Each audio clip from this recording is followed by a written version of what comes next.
Okay, guys, how's it going? Welcome to The Camera Adds 10 Pounds, or we should say, bienvenido. The Camera Adds 10 Pounds. I can't do that in Spanish. My guest today, mi invitada de hoy, sí, is that right? Is an actor, actress, comedian, voiceover actress, and I don't know how to say all those things in Spanish. Una actriz y un comediante, ¿sí? Comediante, sí. How do you say voiceover? Hago arte de doblaje. Aguate de Arte Arte de doblaje. see, my like, this is why I need to practice Spanish more. Model, you do modeling stuff, I do. obviously. And she's here. We actually had planned on doing this podcast like over like a year ago, and just, you know, shit happens just like it always does. But we have her in studio today. So, ladies and gentlemen, everyone around the world, welcome Ariana Sanchez. Thank you. Thank you so much for having me here. Now, you are married now. I am married now. I'm a señora. But you still use your maiden name. Yes, I do, because my husband has a very beautiful last name. It's Danso. What is it? Danso. Danso. O-H. Oh, Danso. He's from Ghana. So it's a very, very, Ghanaian last name. And I just feel like I'm constantly in that battle of correcting people to pronounce my name as Ariana and not Ariana. Right. Well, Ariana Grande messed it up for you. Exactly. She messed it up for all the other. For all of us Arianas. Now. Yeah. Ariana just sounds so much more beautiful. It does, yeah. And I feel like if people see my name in writing as Ariana Danso, it'd be a little more inclined to pronounce it Ariana. Right. Well, it's like me. I have nothing Spanish in my name whatsoever. And so they're like, "You're Mexican?" I'm like, "Yes." Like, I was literally, I posted a clip like last week or the week before where like, I set it up, I'm Mexican, and then someone literally yells out, "You are?" And I'm like, yeah. But like also, yeah. Are you sure you know what ethnicity you are? But like, I'm like, why would I say if I wasn't, number one, but my name does not lend itself to be like, that was kind of actually my my upbringing, because I grew up, we lived in East LA for a while, and then we moved out to the IE. I don't know if you're familiar with the IE. But, I always lived in like, predominantly Mexican neighborhoods, but I didn't have Sanchez or Gonzalez or whatever. So it was always like, you're not really Mexican. I was like, and I don't speak Spanish, although I'm much better now than I was. But it was always kind of like a struggle. Like I had to almost like prove that I was Mexican, even to the point where, I don't know, I don't have it on me. My old ID, like my very first driver's license, like I used to have like a mustache, a all goatee, the stereotypical stuff. Yeah, bushier eyebrows, like baggy pants, like all what was popular back then. And now I'm just like, well, I promise I'm Mexican. If you don't believe me, I don't know what to tell you. Yeah, well, I think a lot of people say, "Oh, because you don't speak Spanish, you're not Mexican." But speaking Spanish doesn't make you Mexican. We had Your this blood does. Whole debate. We didn't, but we met for the first time at that HBO thing, if you recall. Yes.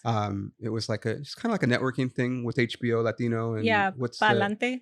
Yeah, but it was like HBO Max University. Palante, it was like it was like HBO for like Latinos, basically, like in their next movement of Latino themed content and whatever creation. But like that was a whole segment was about like Spanish and whether or not that makes you Latino, know, and remember they were like, people were like getting into it because they were like, well, no, actually Spanish is the language of our colonizers. And I'm like, yo, that's crazy. But it's true though. It's so true. Yeah. You never think about it because you just think like, oh, no sabes hablar español? No eres mexicana. And it's like, what? And even if you speak the language, they're like, well, what part of Mexico are you from? And how Mexican are you? And like, so now you're asking me to prove how Mexican I am. I don't ask you to prove how whatever much you are. Like, it's a struggle. It's a struggle. So and you grew up, which I learned just a few minutes ago.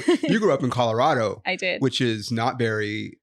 There are Mexicans there, obviously. Yeah, well, and Colorado belonged to Mexico, just like California did. Just like a lot of from like Colorado down, essentially, Texas, Tejas, like Arizona. There's not as many Mexicans in Colorado as there is here, for sure. Right.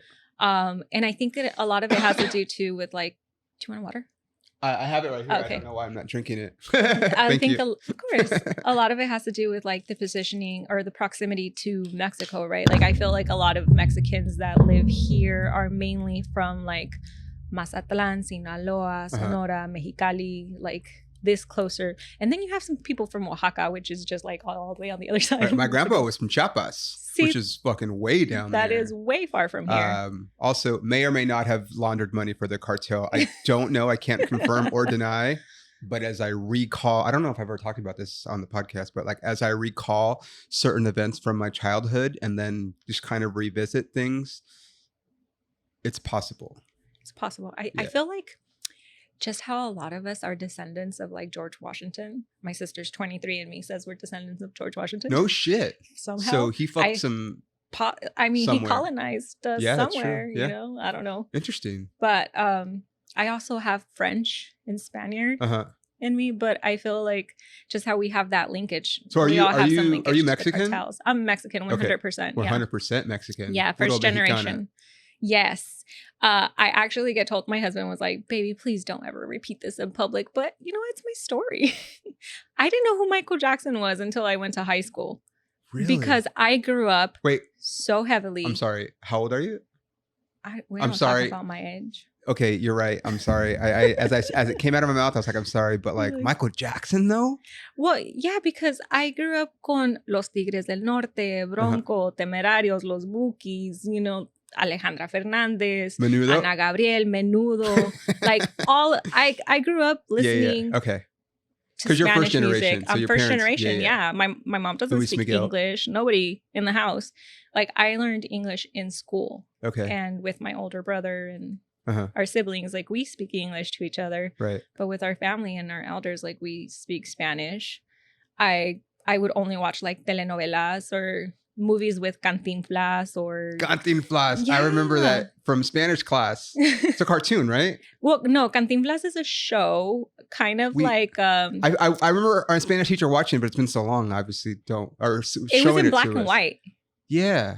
Yeah, like Chaplin. What was the first name? Yeah. So it's kind of like that style, yeah, like where it's comedy, but you know, like like slapstick humor, basically. Like El Chavo del Ocho. I have no idea what that is. Yeah, they're all like your very typical Spanish programming. Okay. So it wasn't until like 7th grade that I started immersing more in the American culture and learning.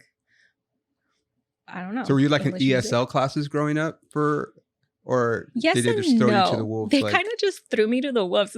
I've been seeing this meme where it's like, can you imagine my parents just dropped me off in a school not knowing the language? Yeah. Like that was pretty much it. That's a lot of it. That's how my mom was. Yeah. Which was why she didn't teach us Spanish, which I talked about last week or the week. Yeah. On last week's episode. But like my mom was fluent in Spanish, but she never taught us. She didn't want you to struggle like she did. Yeah. Which is interesting though, because she also went to school in East LA, and it's like obviously there's a lot of Mexicans and other Latino cultures, but it just wasn't like, I don't know. I wish she would have taught us because I would know how to say all the things. This is a very like a common topic of conversation amongst us, like first, second generation, about how our parents struggled, so they didn't want us to have that struggle, and then in a way, it's like handicapping us in speaking another language. Bit. I'm great at English though. I have mastered the English language. Speak English phenomenally. But also, like, you know, in like at any time I would like be, you know, maybe looking for a new agent or like going to like, I don't remember if you remember, like they don't really exist anymore, but like those casting workshops where you would like pay a casting director and you'd sit there and do like a scene for them, and they'd be the casting director of Criminal Minds, or I know that Scott David used to fucking do all of them. He took all our money and he got in trouble. Fuck off, Scott David. But anyway, sorry I cuss on my podcast. I don't care. Yo siento. But a lot of times, like on the Q&A or whatever, like or like they would talk to you afterwards. They would ask you, "Do you speak Spanish?" I'm like, I don't, like not well enough to like, you know. They're like, oh, you could have more work if you spoke Spanish. I'm like, that's crazy because I see so many shows where they speak English, the language that I actually do know. So like maybe, you know, and I was always like, it was always frustrating to me because like I said, agents, casting directors would always be like, you'd work more if you spoke Spanish. I'm like, just because I look like this, because I speak great English and I see tons of TV and movies and whatever that like, you know, or they speak English. But if you look like me, I guess, then you're expected to have an accent or maybe speak, which that's so annoying. It's just changing because now, we're Latino, we don't have to have. Right. Actually, I never spoke with an accent until I moved to Hollywood, and I had to learn a Spanish accent in English. That's crazy. Yeah. Can you do it really quick? I'm just kidding. Of course I could do it. I'm trained. It's like that Sofia Vergara. That's what everybody likes. Right. Oh God. We had to. I did I was on a comedy show. I don't know, like a month ago or so, and it's like a themed comedy show or whatever. So one of the things that came up was, where's like the last exotic place that you went on vacation? And I was like, well, I mean, it's not exotic, but it's Cabo. Like, it's kind of exotic, but it's a beach. It's beautiful. Tropical. Yeah. Yeah. And they were like, okay. And then the next part of it was you have to sing your favorite karaoke song in the accent of the last, like, of that place. So I sang like Wanted, Dead or Alive, because that's my go-to fucking karaoke song. Bon Jovi, you know who that is? Yes, I do know who that is. Cool. I'm Americanized now. Okay. And so I sang it with like a Mexican accent, and it was so funny. And they were dying, right? They were dying. Can you give us a clip of that?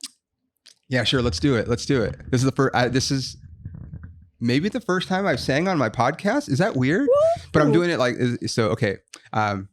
It's all the same. Only the names have changed. Every day it sings we're wasting away.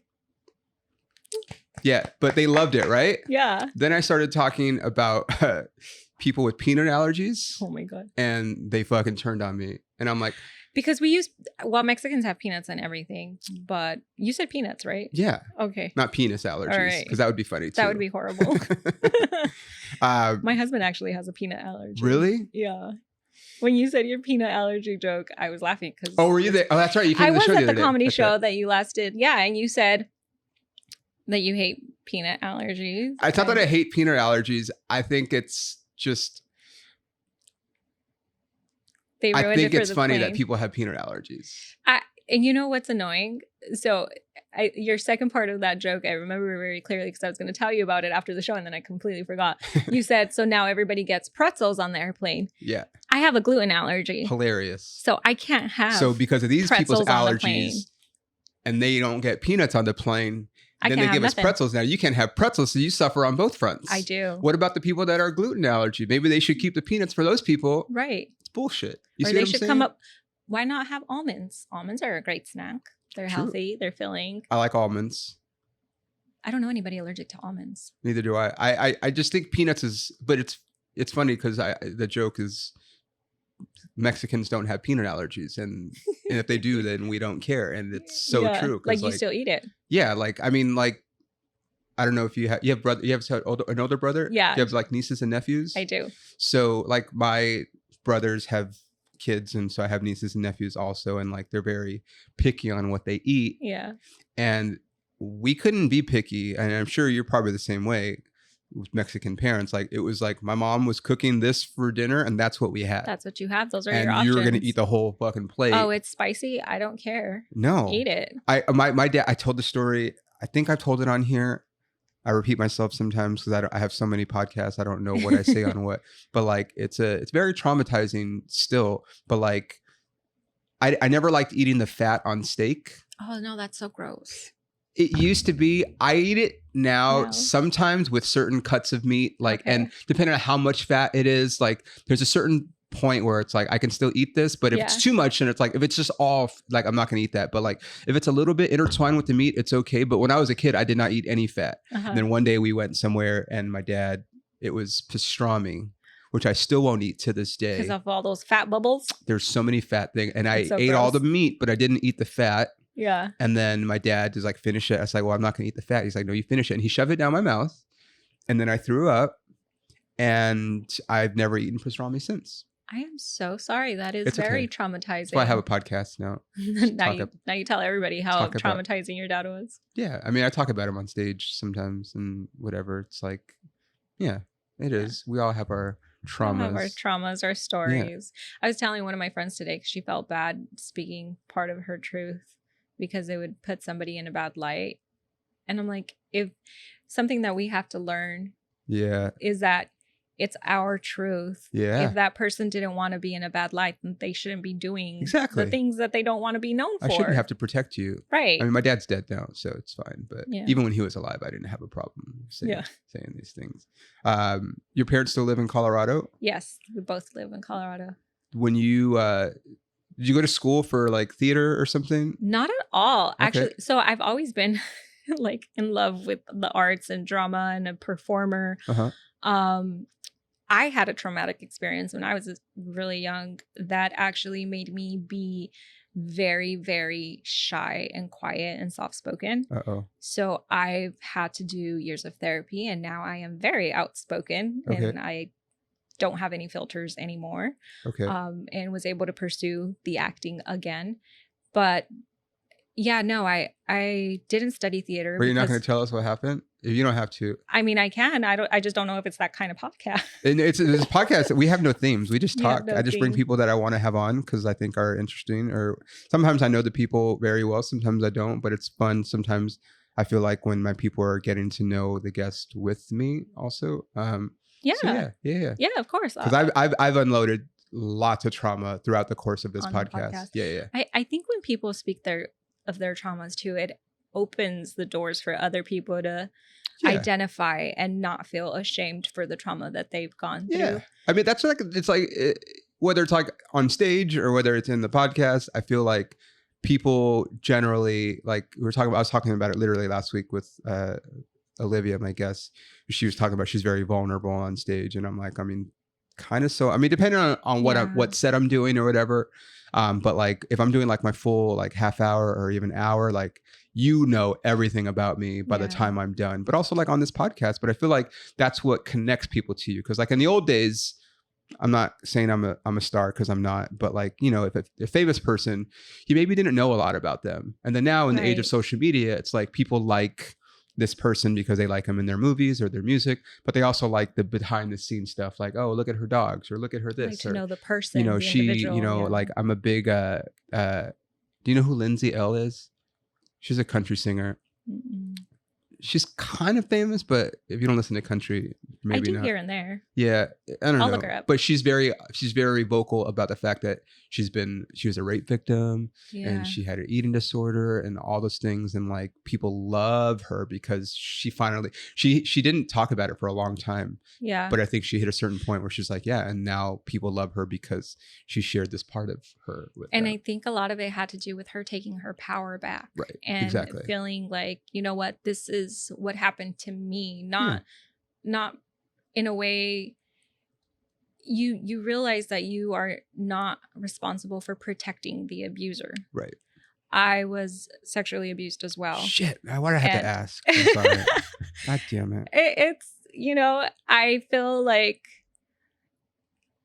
sharing my story has helped a lot of women to find their voice and find their strength and to change stuff, and also to end these generational traumas, because sometimes, unfortunately, it's more common that it's a family member or somebody that's close with the family. This is when I was a kid. Fuck, the worst. Yeah. And sorry. And I was, thank you. I was directly told, do not speak of this. It happens. You need to just shut up and deal with it, and act as if it never happened. So I was silenced as a young child.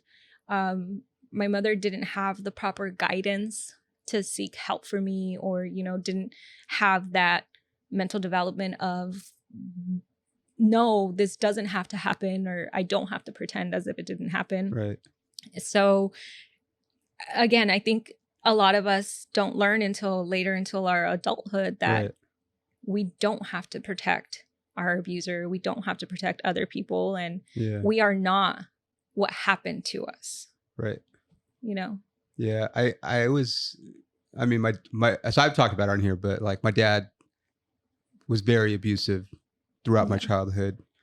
Talk about it all the time. But like as a kid, I wasn't, because like you're like, well, if you say it, afraid. Your dad will go to jail, and then if he gets out, then it's even worse. And so it's like there's a whole struggle of like my friends knew, and like when my dad would hit me in front of my friends sometimes, and it was just like you know, but like you learn through therapy that like everything that happens to you as an adult indirectly like goes back to stuff that happened to you as a child, like the relationships that you have, the decisions you make. Like probably my decision to be a comedian goes back to the fact that like my dad beat the fuck out of me and I had issues, you know what I mean? Like it's a whole thing, but like therapy, like you talked about it, but like it definitely helped me. And I know like a lot of guys don't like, I feel like now it's a little bit more common to go to therapy. Well, just to even admit that you go to therapy, like true. There's a whole like, you know, macho is great and all. And like, I'm, you know, I take pride in the fact that I'm kind of a guy's guy, but I'm also very sensitive, you know, but like you wouldn't go to therapy, let alone talk about the fact that you went to therapy. If you were like a guy, you know, like I don't need therapy. Like that's, you know, there's this whole misconception of, oh, you're not strong enough to deal with it on your own, like man that's pussy shit. It's like, no, dude, like I learned so much, and I still go sometimes. I feel like I'm in a very good place, you know, knock on wood. Nothing bad happens anytime soon, but do I have to knock on wood for you too. But like again, like you learn a lot about yourself, and you know, like I said, especially like in relationships and all that. You learn that like, oh, it all goes back to when I was a kid. For sure. Which sucks. And yeah, like therapy helps you see a different side of things that you had no idea you were doing things because of that reason. Totally. I feel like even couples therapy helps tremendously to every couple. And even if you feel like you're not having any issues, I feel like little late for crucial. This, Ariana. I wish you would have told me this a few months ago. Sorry. It's okay.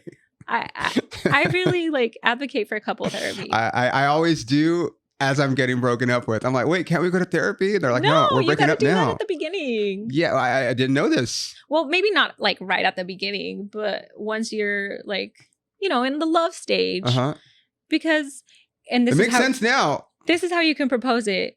If you have an argument or a misunderstanding on something, be like, sweetie, I feel like I'm not understanding you on this. And maybe it's because we're not expressing each other in the way that we can understand. Would you like to go to therapy and we can learn more about each other? You know, I think any woman would be like, yeah, you want to connect with me? You want to get closer? Yeah. You want to get mentally intimate? Let's do this. Interesting. So do you and your husband go to therapy? We're paused for it right now because our therapist went on labor. Okay. Or maternity leave. I got you. Sorry, sometimes because English is my second language, the words like I'm like, wait, what am I saying? But yeah, we did therapy and it was amazing because we realized that we both receive information and process it and then deliver it completely different. I'm more of the person that if something irritates me right now, depending on what it is, if I can't fix it this instant, then I need to walk away, clear my mind, and come back at it. Whereas my husband like needs to know the answer right now. And if he doesn't push for it right now, then he tables it and then he's just like holding on it. And me, if we talk about something, I dismiss it. I no longer hold on to it. I'm done. Whereas he will dismiss it for the moment to avoid a problem, but to hold on to it. So it's kind of, once we learn that about each other, we're like, all right, how are we going to process this? Or this is what I understood. What did you understand? I feel this way. How do you feel? Oh, it wasn't my intention to make you feel that way. I was explaining it this way. Right. Yeah. It's like the, what is it? When you blank, I feel blank because. Yeah, that's one of the techniques. I know, dude. I've spent lots of money on it. But like I said, so you got to do it in your relationships. Yeah. And now, I mean, if I ever get it, when I get into another relationship, I will be like, hey, I know we're doing great, but like maybe we should go see a therapist. Yeah. I can't have another breakup. No. I have a couple people in mind for you. We'll talk really? After, maybe. Well, we gotta. Can I screen them really quick? Like, there's a couple things that I just deal breakers. What are your deal breakers? They don't have to be as like into fitness as me, but like fitness does have to be a part of their life. Okay. And what else? That's the number one thing. Cause like, I mean, I run marathons and I work out. Yeah, you do. 5-6 days a week. Like, if I'm in a relationship, like the thing about like, you know, people in a relationship, I'm generalizing obviously, but like I love going out to eat. Mm-hmm. Like, I mean, everybody does, right? I mean, that's not normal. But when you're like, if you're preparing for a race or whatever, like you sometimes have to be a little bit more selective about what you're eating. And so having someone that's kind of on board with it, you know, maybe they're getting ready for a competition or something also, then it's like, okay, well, we can balance our macros and stuff together and it's fine. And then when we're off, you know, training for what we're training for, then we'll enjoy ourselves and whatever. But like, there is that like, okay, we're in relationships, so we're just going to go out to eat all the time. And now we both gained 10 pounds, which would never happen to me. But like, it happens to people. It happened to me. Really? Just right now. Why do you think I'm wearing this? I'm sorry. But like, it just, so that's why like, I would like someone to be like, at least close to being on the same page as far as that goes. That's number one. Number two, I have tiers. Because I'm a big Dodger fan, as everybody knows. I don't expect them to be a big Dodger fan, but like I'm going to go to a ton of Dodger games. So like they at least have to be okay with you going to the games. Or come with me and just be able to be fun. Yeah. Like I make it fun. Like literally every relationship I've ever been in, as long as I can remember, I've been able to have fun with them, even if they weren't even remotely into baseball. I know how to make it fun for women at baseball games. What if they're fans of an opposing team? As long as it's not the Giants, we're good. If it's a Giant, she's a fucking whore and she's never coming anywhere with me. That's a big rival. Okay. It'd be like I can't see, Denver has no real rivals. Like, yes, we do. The Broncos and the Chiefs. Or yeah, okay, Broncos Raiders. But Broncos Raiders back in the day. But like I feel like it's more Raider fans than anything, but like, yeah, the Giants, like Dodgers and Giants fans are huge rivals. Hate each other. I mean, people have been stabbed and jumped at the stadium. See, that's a little too intense. It is too. I would never. It's actually pathetic. That's like, you're not giving people the freedom of choice to who they want to like. It's losers. Yeah. On both sides. Giants fans do it. Dodger fans do it. They're fucking losers. I'll say it a million times. I have a Dodger podcast. I talk shit about it when it happens. It hasn't really happened of late, but like back in the day, dude, there used to be some fights at Dodger Stadium at Giants games. Yeah, I remember Dodgers Stadium. I would hear like horror. Yeah, they have new owners now. I mean, they've been the owners for like the last 10 years, but they've cleaned it up and there's definitely more police presence and stuff. They've kind of created, and they've done a ton of renovations, so it's like it's a more family atmosphere, and it's also a lot more expensive now. Yeah, I've been there. It's nice. It is nice now, but it wasn't always that way. But they just I don't know who it was, but they released like a thing of like the most expensive ticket, and Dodgers was like either number 1 or number 2. I'm looking at it because I still have it saved. So like as far as average ticket price goes, I'm looking at it. I have it. I feel like everything in LA the markup is just absolutely ridiculous. You're telling me, dude. Listen, just because there's celebrities that live in this town doesn't mean all of us can afford to live like a celebrity. Average ticket prices per team, Dodgers is number 1. The average ticket price is $209. And number 2 is Yankee Stadium. Number 3 is Fenway Park. Number 4 is Oracle Park, where the Giants play. Like, but that's crazy. That's the average price. Obviously, there's cheaper tickets and there's more expensive tickets. But like, that's crazy. Think about it if you have a family. No, it's insane. Yeah, that's why it's like you're dropping your mortgage just to go watch a game. For real. For a family of 4. But anyway, so that's one of the check things. Like, as long as they can have fun with me, they just have fun with me. Okay. At a baseball game, it would be dope if one of these two things, or both, if they were into like boy bands and pop music, because like NSYNC like NSYNC 100%. Like all of that. And then it's never gonna happen, but the only reason this is don't say it's never gonna happen. This is the thing, it is possible, because I love wrestling, like pro wrestling. Oh my god. I'm learning so much about you right now. No wonder you're single. No, I've gone in waves, but I'm like all in again now. No pun intended, AEW fans, but like I've gone to quite a few wrestling events, and recently too, and I've seen some super like very attractive women there, and I'm like, what? I've never met a hot girl that likes wrestling ever. I think, really.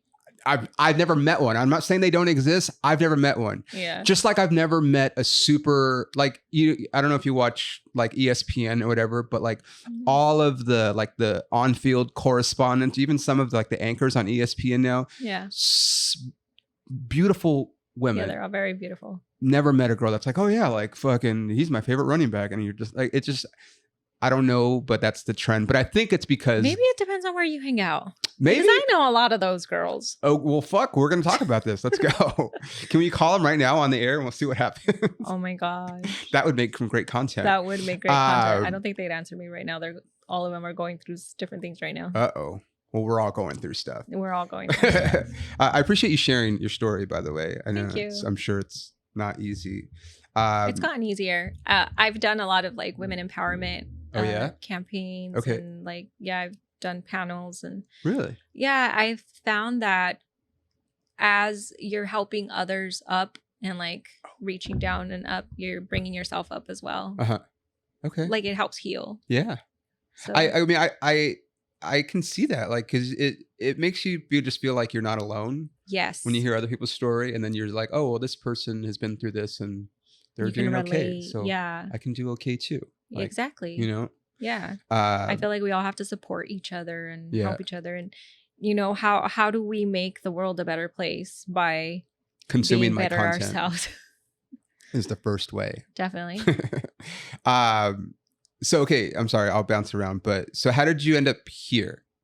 In LA? From Colorado. Oh, that's why you were asking if I studied theater. Yeah, I'm sorry. That was my segue, but then we went off. You know, it happens. That's why it's a podcast. It's my ADHD goes over. No, it's really me. I will bounce all over the place. And I'll follow you. Yeah.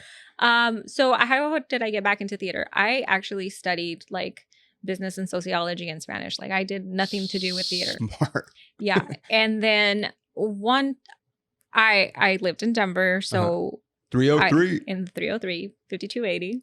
That's right. That's the elevation. The mile high. You're welcome. There's a burger place in Denver called 5280 Burger. Yeah, it's okay. There's also the 5280 magazine. Oh, that's right. Yes. Yeah. So I'm in one of those magazines actually. As modeling. Okay. What are you modeling?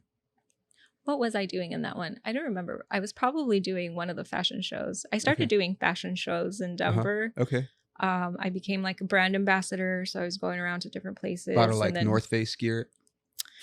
More like alcohols. Oh, okay. No, I did like swimwear. I did local designers. Okay. I did fashion shoots. I love Denver. So I almost moved there. Beautiful. You did? I was very close. I actually considered it. Okay. Yeah. And then? You gonna take the cold? That I can actually take the cold. Okay. I mean, I travel all over the place. I go to like cold places all the time. It was a haste decision, and I was just like, this. I'm sorry. No, you're fine. My car had gotten stolen here. Okay. And I was still making payments on the car, but because I was kind of struggling, I didn't have full insurance on my car. So I was like looking face to face with the reality that I was going to have a $400 car payment on a car that I didn't have anymore for the next 3 years. Oh my gosh. And I was just like, I felt just like an emptiness. Like it's a very sick feeling. I'm like, why the fuck didn't I pay the extra $75 a month for full coverage? Right. Why am I'm like, you know, and I beat myself up and I'm just like, I'm done with this fucking place. The second time I've had a car stolen. Oh my God. Here in LA? Yeah. Wow. And not only that, it got stolen from my garage in my very expensive apartment that I could barely afford at the time. And I was just like, I'm fucking done. And then I was like, I'm going to move. Denver has a very good comedy scene. Yeah, they do. It's a very good comedy scene. And it's also like a central hub. Like a lot of connecting flights go into Denver airport. Like I can't tell you how many layovers I've had at the Denver airport, you know, when I'm on my way somewhere else from here or back home or whatever. So but there's a lot of comedy there, and Comedy Works is one of the best comedy clubs in the country, and they have whatever. But they also have like a lot of like independent other shows locations, too. Yeah. So it was like, I could probably do comedy here because that's always been my goal, is to just do comedy, you know? But like I said, it was a haste decision. And then I took a few steps back, and then I ended up not moving to Denver. But I really thought about it for a second. Denver's beautiful. I'm still homesick. I miss it all the time. Yeah. Except not so much like I do and I don't. I miss it because I hate LA drivers. I really hate LA drivers. I hate LA drivers. And the traffic here. No, the traffic. And the taxes. And the taxes. And the crowds. And the people, like just the amount. It's very populated. It's very populated. I talked about it. I did like a little thing, and people were getting really upset at me on my Instagram. Where I was like, I kind of wish we had another pandemic because I'm tired of spending half my day in traffic. I wish it wasn't a pandemic, but I wish people would go back to working from home. We've proven that it's efficient. It works. It saves so much money on the company. It's like, and but, we can you hear about all these people, like how so many people are leaving LA, and I'm like, where? Because it's not making any difference. There's more traffic now than I've lived here my whole life, minus the year I spent in Oklahoma. Like there's more traffic now than anywhere. Like when we leave here, it's going to take me probably at least a half hour to get the 2 miles that I need to get. I'm only going 2 miles, dude. It's going to take me an hour and a half to get home. I'm going to go. Where do you live? Like in Pasadena, about 10 miles. Yeah, that's right. I'm sorry. Yeah, you're fine. It's going to take forever. But I only have to go to across the street from CBS. Beverly and Fairfax, and it's gonna fucking take me like 30 minutes. Take you like a long time. It's crazy. So I just wish like the other day, the day before 4th of July, 20 minutes to get from Glendale to here, and I was like, nice. That's how it should be. That is all how the it time. Should be. Remember the movie? Have you seen the movie Clueless? Yeah. You have. Yeah, okay. Where they get from one place to another. Yeah, he's like everywhere in LA it takes 20 minutes, and I'm like, what? Maybe in 1994 or whenever that movie was made, it took 20 minutes. It does not take 20 minutes to get to anywhere anymore. Like it's so annoying. So yes, I agree with you. Traffic, LA drivers. It's so bad. But a lot of people from California have now moved to Colorado. And traffic, I was just there last year. I was stationed out there for a couple months doing some work. And the traffic is as bad or close to as bad as it is in here Denver? Now. Yes, because it's a big small city. Yeah. So like it has everything. It does. No, I love it. Yeah. But it wasn't built like we don't have 5-lane highways. Well, actually now they just built one, but it's still the traffic has gotten so bad. And you can always tell who are the people from California because they are the worst drivers. Hilarious. Like we have a joke in Colorado, like those of us that are natives there, where if we see somebody driving reckless, we're like, they're from California. And then we look and sure enough, the license plates are from California. Hilarious. Every time. It never fails. Or like, they don't know how to drive in the snow. Why don't you get some lessons? Okay. Like, I will say this. I too don't know how to drive in the snow, but I would try to avoid driving in the snow if at all possible. Yeah. I feel like anybody with common sense, if they don't know how to drive in a certain type of weather, you would either drive with more caution. Well, this is what happened. Which people don't. I definitely did. I thought I was going to die.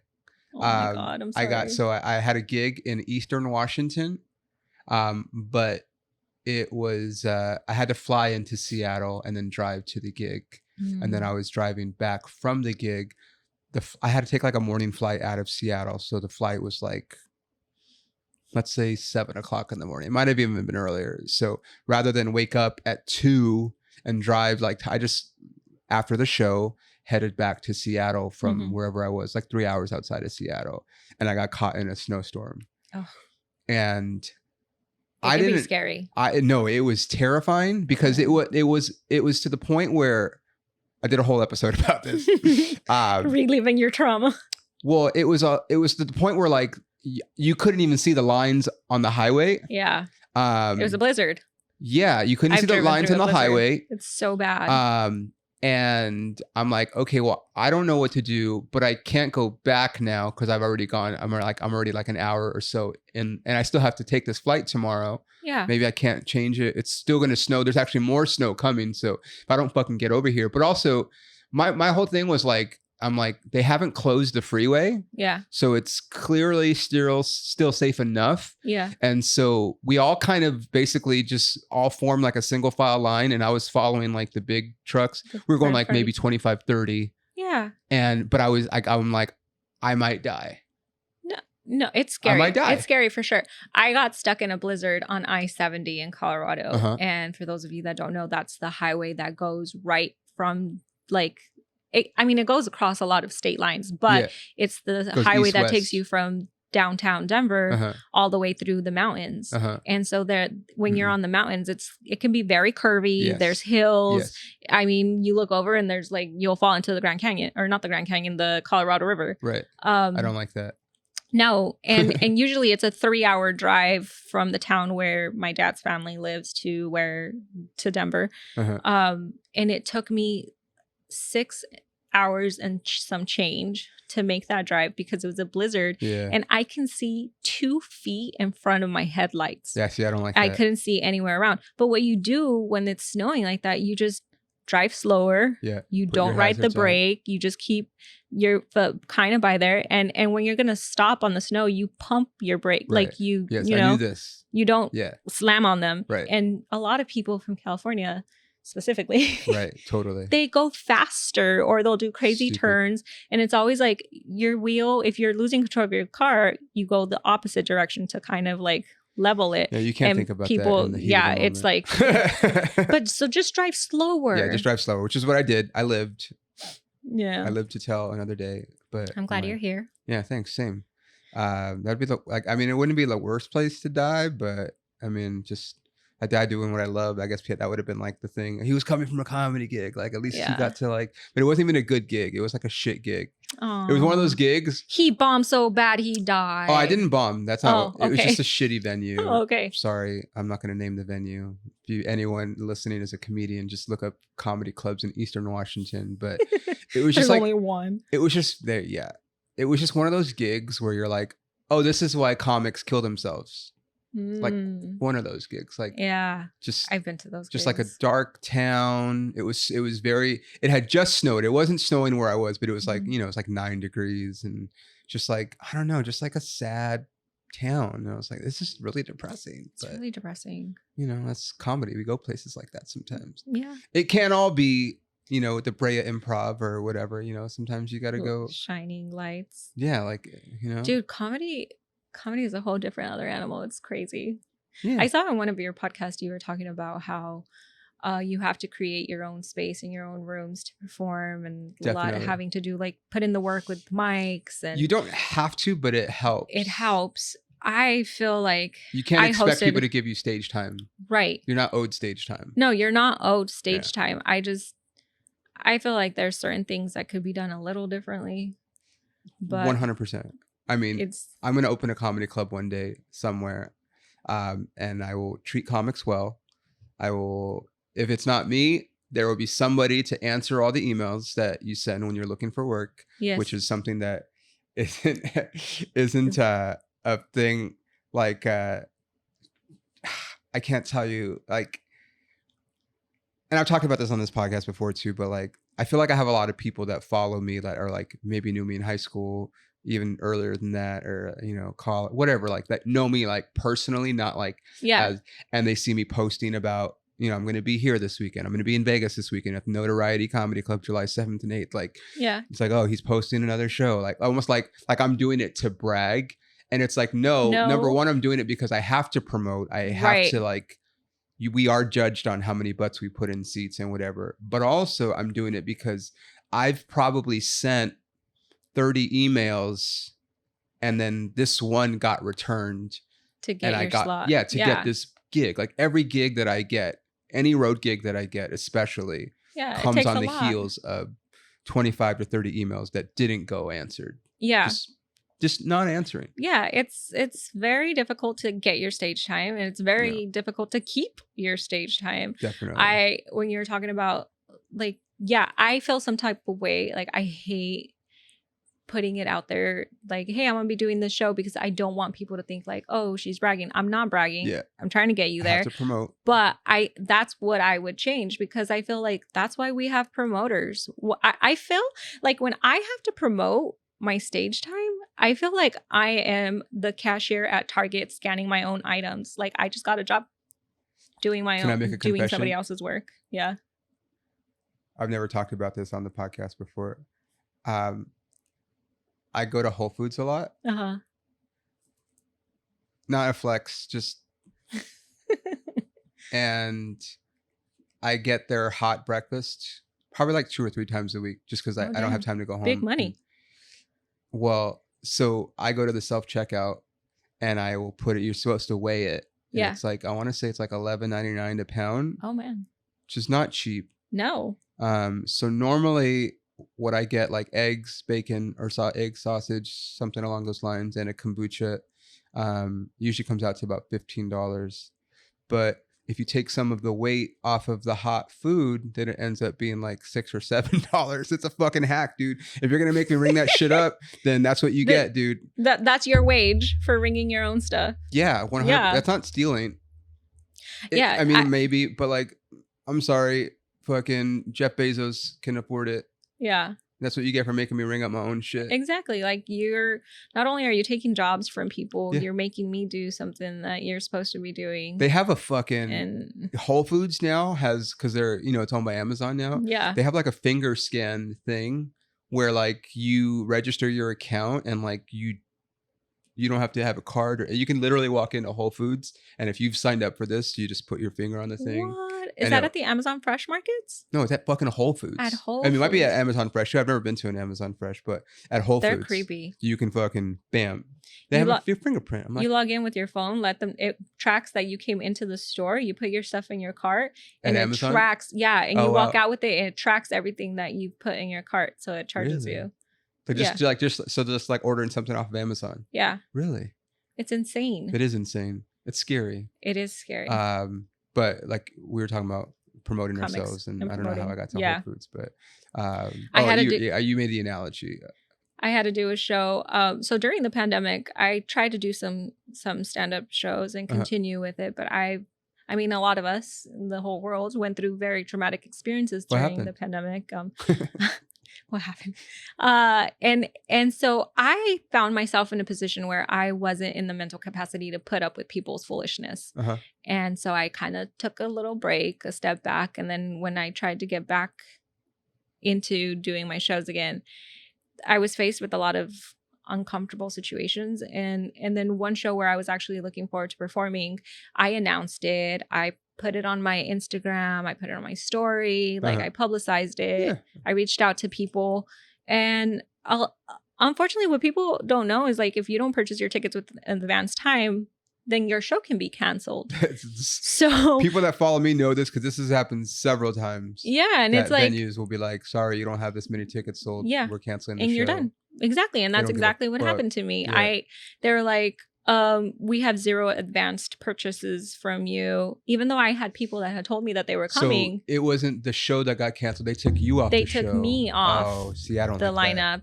And it's like, I've done what I could do. I'm doing your job of promoting the show. When in situations like that, they just need to be more transparent about what's taking place, because like a lot of people, it's LA, dude. People wait to the last minute to fucking decide if they're gonna go somewhere. That's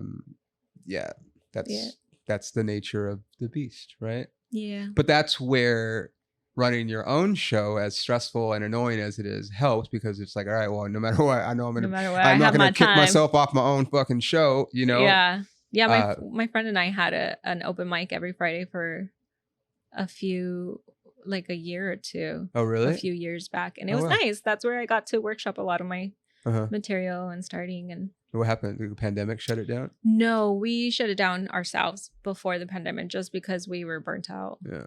It's very stressful. Like, I have 2 shows that I run right now, and even those are like, people cancel, or people don't want to do it, or people leave me unread. I'm like, are you fucking serious? That's so rude. I'm putting money in your pocket. Yeah. Whatever. Wait, you pay comics? I've never gotten paid. I've gotten paid once. I pay comics on all my shows. That's awesome. That's because you're a comics comic. Like, you understand. Yeah. And you do this. I always pay. I mean, some like I have like this is what you're gonna get. Others I'm like, I'm gonna pay you. I don't know how much it is, but like, depending you will get paid. Yeah. But I'm always honest. Like, but I would never not pay somebody. That's great.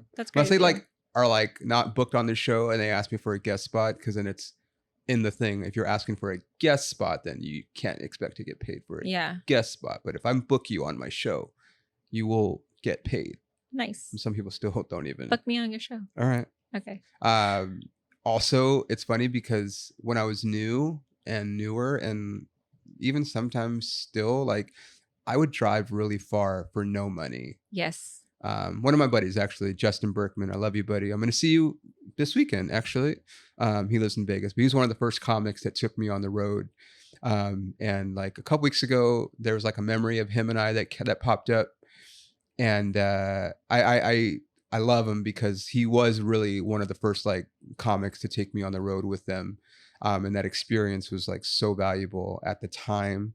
But he also, I don't remember what I said, but I was just like, you know, I always appreciate you, whatever. I posted it on like Facebook or whatever. Mm-hmm. And then he was like, you're headlining clubs now in certain places because I did a show. He was in San Jose at the Improv. Mm-hmm. This is, 10 years ago.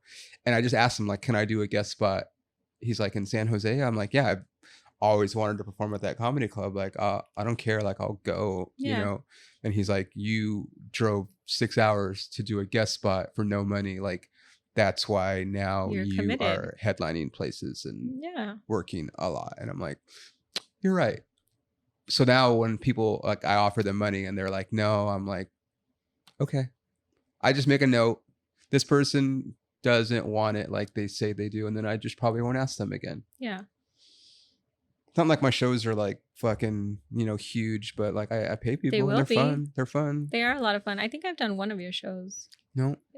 Never. Didn't I do a guest spot? Or we performed on the same lineup? Maybe one of Eric's shows? Yeah. That and another one before, I believe. I think we've both done the Brea Improv on the same lineup. Never.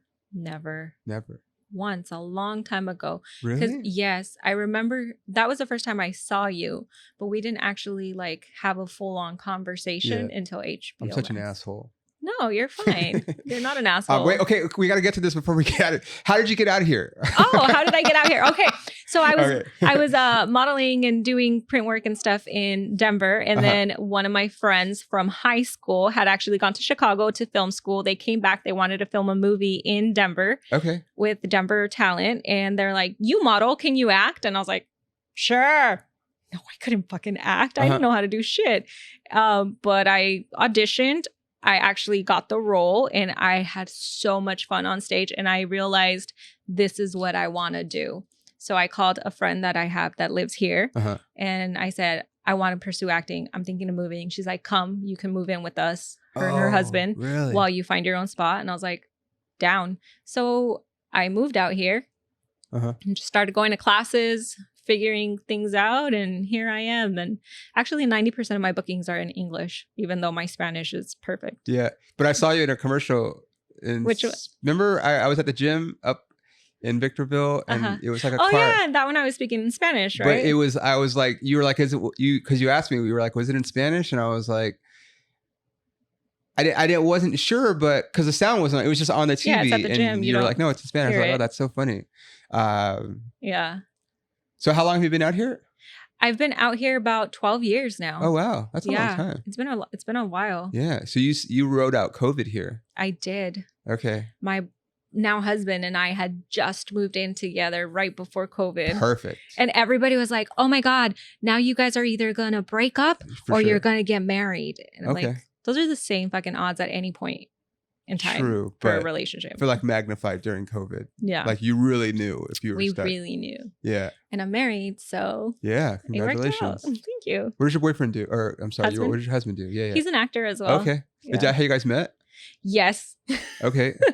We met outside of a casting office pretending to be a real couple because we're actors. Of course. I hate that they ask for real couples. I do too, because I have well, so my ex-girlfriend, she came out here and kind of pursued acting.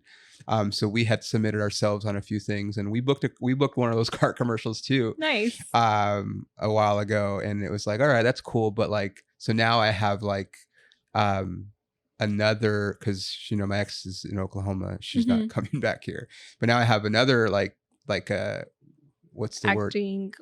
Like an acting other? spouse. Yeah. Like, so we have pictures together. Yeah. And we dated for like a second. But and you stayed friends. Huh? And you stayed friends.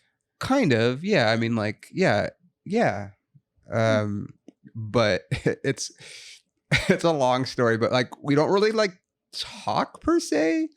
But you'll do auditions as couples? Well, like I'll be like, hey, I just submitted us for this, whatever. Yeah. Like, whatever. Like we almost got, this is years ago, but we almost got we were on Avail for True Blood. I had her on the podcast a while ago, but we were on Avail for True Blood, and we were going to have to play like, what when they call it, like a nudity scene or sexual intimacy, an intimate sexual simulating. I can't fucking talk.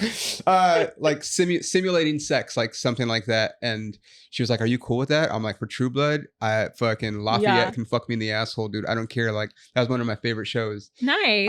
And we were on the Veil, and then we didn't get it, but like, so she's still like my like. Yeah, like if I have to submit, we submit the pictures. She's your on-screen signature. But she has a minimum that she will work for. Okay. So if it's below this dollar amount, she won't. Don't even submit. Yeah. And I'm like, okay, good for you, I guess. Yeah, good for her. Yeah, whatever. She knows her worth. So you guys auditioned together. They paid you together, and then. We didn't book the commercial, but we got married. Yeah, it's fucking better. I guess. But it's crazy because we didn't start dating right after that audition. We were friends. We had a lot of similar friends. We were in the same group of friends. We were both in a relationship at the time, so we didn't see each other as anything other than friends. And then we broke up with our exes, and we were still very much friends. Oh, this is why I was telling you about specificity. So I was tired of the LA dating scene, and I told one of my best friends, I'm like, I'm so over like just the dating and the randoming. Like I want a serious man, somebody that knows what they want. He's like, okay, exactly what do you want? I gave him my laundry list, like to the point where I was like, mine? Oh yeah, dude, mine had like 30 items on it. Okay, so I only have like a handful. Mine was like, he has to be taller than 6 feet. He has to have a perfect smile with perfect teeth, but he needs to be kind and generous, blah, blah, blah, you know? And he's like, you just described your husband, or like my now husband. And I was like, I did, but we were friends. So I feel like once you put it out there, you share it with a friend, you know, you're more likely to manifest it and draw it into. I tweeted it, and I've talked about it. You tweeted your list of what you want? Yeah, and actually, I love that. I talked about, I tweeted it, and then I shared it on my Instagram story. I'm going to go find it and share it on my story and be like, yo, where are my friends that meet these? I had this girl, right? We were like, I'm not on any apps anymore because it's just stupid, but we were on Bumble, I think. Whatever. We were kind of talking back and forth, and like, first red flag was what's your favorite type of food?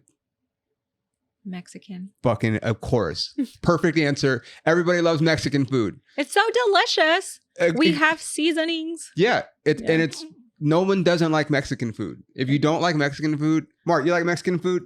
Yeah, of course. Like you love, and we have the best Mexican food here. Yeah. And some of my favorite restaurants are Mexican restaurants. So my thing is like, I used to try very early on, like first or second date, we're going to a Dodger game, because if you can't have fun, it's not worth it. That's your deal breaker, yeah. But even if you aren't fun, I'm still going to have a good time at the game. And so it's like kind of like a win-win for me either way. Either you're great and then we can proceed, or you're not. I'm still going to have fun at the game, and then we just won't talk anymore. Yeah.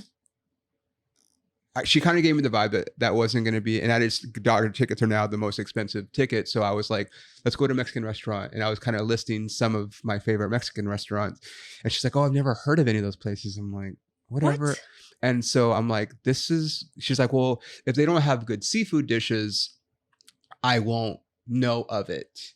And I'm like, well, you can't really gauge a Mexican restaurant on their seafood, because that's not really what we do.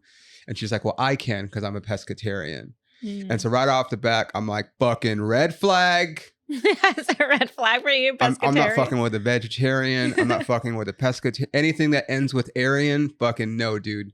I love meat. I love barbecue. Everyone knows that follows me knows I fucking, everywhere I go, especially like when I'm in the South and the middle of America, like I look for the best barbecue spot. Where's the best barbecue spot here? Here? Yeah. Bloodsoes. You're welcome. Bloodsoes? It's what's better? Oh, I love Bloodsoes. Slab is also very good. I love Bloodsoes more though. I'm gonna look it up. Yeah, it's right on La Brea, south of Melrose a little bit. Okay. So good. Do I have to go dressed up or can I go like No, this you after go the right show? there, dude. You can go for it. I've gone there after hungry. the gym, dude. It's the Okay. best. All right. But anyway, it was one red flag after another. And then finally, we kept talking and finally, I just sent her a list. I was like, do you like baseball? Do you like pro wrestling? Do you like NSYNC or Backstreet Boys? And she was like, I don't like baseball. I don't like pro wrestling. And I don't like NSYNC or Backstreet Boys. She's like, are these deal breakers? I said, 100%. Oh. Fucking. That's better. You get it out of the way. Yes. I feel like that's another thing. I feel like transparency is huge. Yeah. Transparency and communication at the beginning of a relationship. Like on our first date, and granted, we were already friends, but we spoke about everything that people say don't talk about. I said, I want to get married in 2 years and possibly start a family. Is that your game plan, or are you more of like a 10-year plan? Because I need to know, because that immediately puts you on like... First date? That's first date. Wow. We talked about religion. We talked about politics. We talked about family dynamics. Fuck. I'm telling you, Yeah. You know why? You don't want to waste your time on somebody who's not going to have the same, what is it? Like your top values. Yeah, I get it. Because why? Do you want to date somebody and then find out that they're a shithead like years down the road? Like my ex, total shithead. And shit. I wasted 4 years with him. I mean, I learned a lot about myself. But there's like, I remember one time he was like a low-key racist, but I hadn't picked up on it because I had my blinders, you know, like you love someone. But like I made chile colorado for dinner and he was like, what? And I was like, chile colorado, you know, it's like the red chili with the meat and the potatoes. And he's like, oh, well, then you say red chili and you say Colorado because we're in America. And I was like, slow down, Strom Thurmond. Yeah. And then he would make fun of me for saying cilantro. He's like, why do you say it cilantro in Spanish? Why don't you say cilantro? And I'm like, because it's coriander in English. So cilantro is proper, my guy. Like, shit. So he was a white guy. He was a white guy. No bueno. It was an uncultured white guy. A what? Uncultured white guy. Clearly. All right, we're gonna have to wrap this up, dude. Okay. I always bounce all over the place. I'm so sorry. No, you're fine. Well, we're glad you're here. Thank you so much for having me. Glad we finally got to do this after like a year. Do you have like any projects or things that people can look out for you in coming up? Coming up in the works. I can't think of any on the top of my head, but I will be hitting some more mics. Okay. You'll do my show. She already said so. I'm gonna be in your show. I mean, I have some spots on TV for commercials coming up and some currently airing. They're airing right now? I have one airing right now. Okay. Yeah. This is not the car one that I saw? No, it's another one. This is another one. What's this one? It's a pharmaceutical. Really? My first pharmaceutical commercial. Wait, have I seen it? Is it in English? I posted on my story. It's in English. Okay. Yeah, I play a mom. I feel like I've seen it. Probably. What is that? Do you remember? Like it's for eczema medication. I don't have eczema. People have asked. I don't. I'm an actor. So when it says real people, not actors, they're lying? No, because this one says actors on the bottom. Oh, it does say. I think so. I was in a commercial years ago that was like a pro. Basically like it was. Oh God, what's endorsing people getting tested for AIDS? And I played a gay man. And you didn't have AIDS, and you're not. Well, I'm also not gay. Yeah. But it's like I'm getting tested because I care about him, and he was saying the same thing about me. And so many people would come up to me and be like, "I saw you on TV with your boyfriend." I'm like, "I saw my boyfriend, dude. I'm an actor. I'm such a good actor that you guys believe me." But like, you know, it's a lot of times it's really actors, even though it says not actors, but yours says actors. I think it says actors. And I mean, it's very obvious that I don't have eczema because they use like a red squiggly to identify the eczema. So it's like, you know, but yeah, I've done stuff where I'm like the postpartum mom. I don't even have kids, but I'm like the body after the whatever it is that they're selling. I don't know. I love Hollywood, man. Yeah, Hollywood. I always wanted to do a Valtrex commercial. A Valtrex? Yeah. Genital herpes. Oh, okay. They were very popular back in the day. Not really any more Valtrex commercials, but it was like I always just thought it would be funny to do one. Yeah. Because people would think that I was. They would think that you would have it. And that would be funny. It's like anything that comes from Hollywood. Our accents are fake. Yeah, everything's fake. Our reality shows are fake. Spoiler alert. They're so fake. I've been in several. Me too. On game shows that are not real, and just like whatever, dude. So, well, I'll put your. I always say I'm going to put your info in the show notes, but not everyone knows how to use show notes. So tell them where they can find you on social. My Instagram handle is it's Ariana Sanchez. 1 N. 1 N. Yeah. Okay. So at ITS Ariana Sanchez. Okay. And I think I have that on I don't really use TikTok, but I have it on there. Okay. Yeah, mainly Instagram is what I use. Okay. I said we'll put in the show notes, but if you don't know how to use show notes, just follow Ariana. And if you're listening to this, this weekend I'll be at Notoriety Live in Las Vegas, Friday and Saturday. And then next week I'll be in Austin. I'm going to be doing some shows at the Sunset Strip Comedy Club. I'm going to be at the East Austin Comedy Club and a couple other spots. And then the following week I'll be at Chadwick's in Medford, Oregon. That's the 21st and 22nd. And that's all you guys need to know for right now. If you're listening on Apple Podcasts, leave me a review, please. If you're listening on Spotify, leave a review, like the podcast, share it. It helps us with the algorithm. And thanks for listening. Bye. Thank you. Bye. Thank you.